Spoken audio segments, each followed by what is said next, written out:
everybody? Okay. I think most of us can appreciate a holiday surrounding around eating. Okay. Although, many of us go to our families and we have a huge meal, we can't even eat it because we're not able to smoke our cannabis.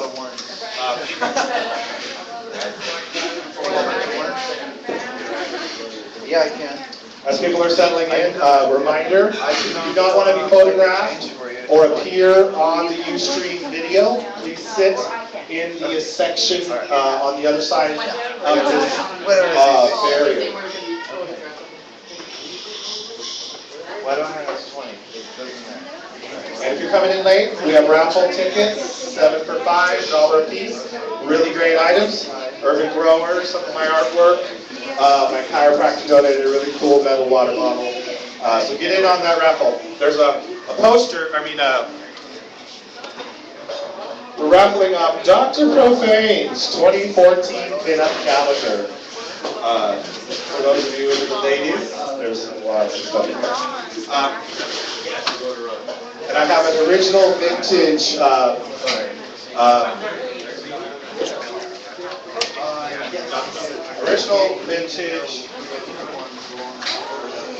Ludley green poster. You may have seen these around. They're not produced anymore. I know it's kind of messed up, but it is a collector's item. You know, Ludley ran off to Thailand and probably won't come back. And Jack Herer, as we all know, the godfather of cannabis, medical cannabis, the author of the book, The Emperor Has No Clothes, and I guess probably one of the earliest, most vocal people. Somebody gave me that poster. I don't know if it's worth anything. And then these are these are my designs that are going to be on the new T-shirts for Norml. We got some posters available. Yeah. So if everybody's ready, does everybody order their food? Is everybody settled? Are we ready to start the meeting? I can raffle a poster too. Oh yeah, if you have anything you want to put in the raffle. Yeah, I've got a poster in the raffle. Awesome. So we'll have a CCHI poster. Also, guys. So I'll go ahead and start with the latest local business. I just talked to the city of Sacramento today on the phone, and they are, of course, late on sending out their letters. For those of you who live in the city, you know that they've had these regulations that have kind of restricted them, caused them to close, including the federal tax and the limitations on movement. So there's been some fixes in that, and now they're taking off the administrative pause. The administrative pause was basically they put a stop on all the ordinancing and giving people paperwork, but they still taxed and inspected everybody. But now you didn't get a letter yet, right? I talked to Julie this morning, and I talked to Brad Watson this afternoon. They're running late, but their draft is illegal right now. Basically, they're going to tell the dispensaries that they have to adhere to everything that's in the ordinance, starting now. I think that'll be a good thing. I think you'll see most of the ordinances most of the dispensaries are already compliant with the ordinance, and the ones that aren't, hopefully, will be. We'll move on. And then we're going to see new ones opening. And we have the potential to have up to, 30, well, no, but some of those disappeared.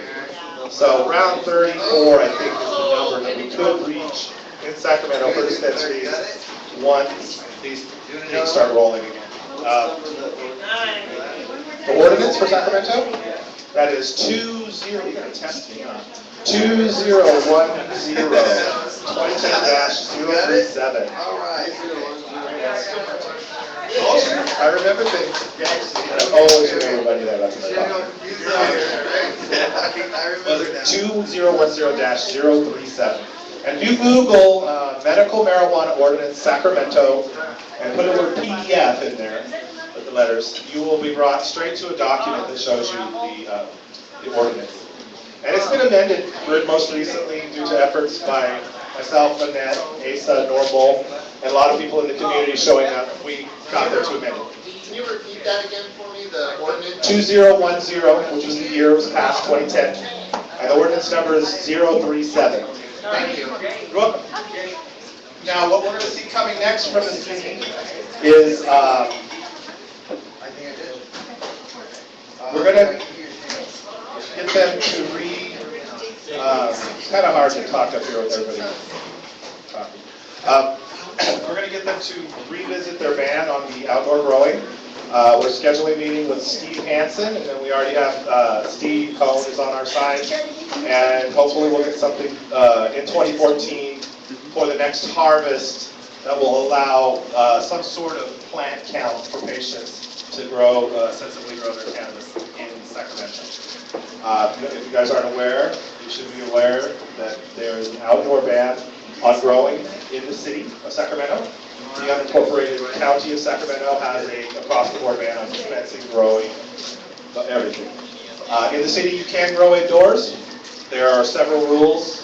You have to keep it under 400 square feet. You have to keep it under 6 plants per patient, and you can't combine more than 3 patients. You have to have a lighting plan filed with the city planning commission. And don't block my view street.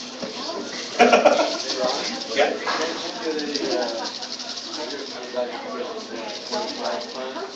There are scripts where doctors are putting plant amounts, and sometimes they hold up in court, sometimes they don't. If your doctor that writes it will come into court and tell the jury that you really do need those X amount of plants, you should be all right.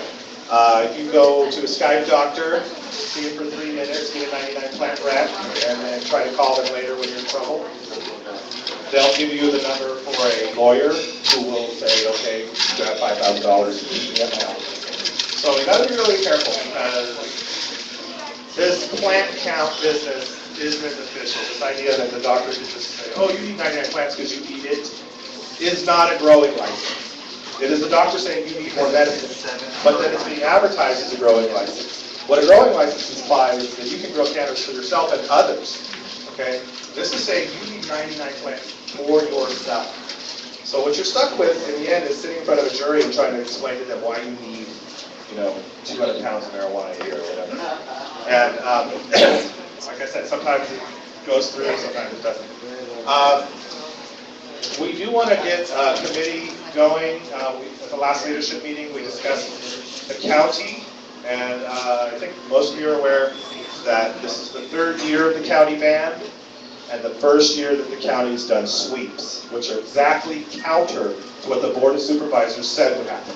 When they wrote their ban, they said it was going to be complaint-driven, which is the same as Sacramento, and we're actually seeing Sacramento behave quite fairly.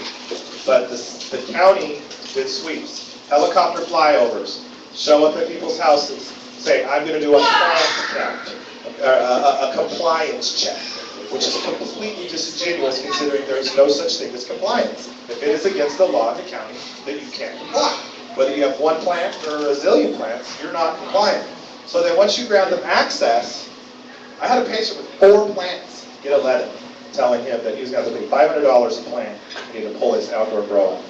So most of them are grows 40 plants or more. And then they send him a letter, and they threaten him, and then they send the sheriffs back, and they lie, and they say that they could throw him in jail over it, which they cannot. The County Board of Supervisors had a rider in their code that said anything illegal federally is illegal by county code. But it's also supposed to be handled by the county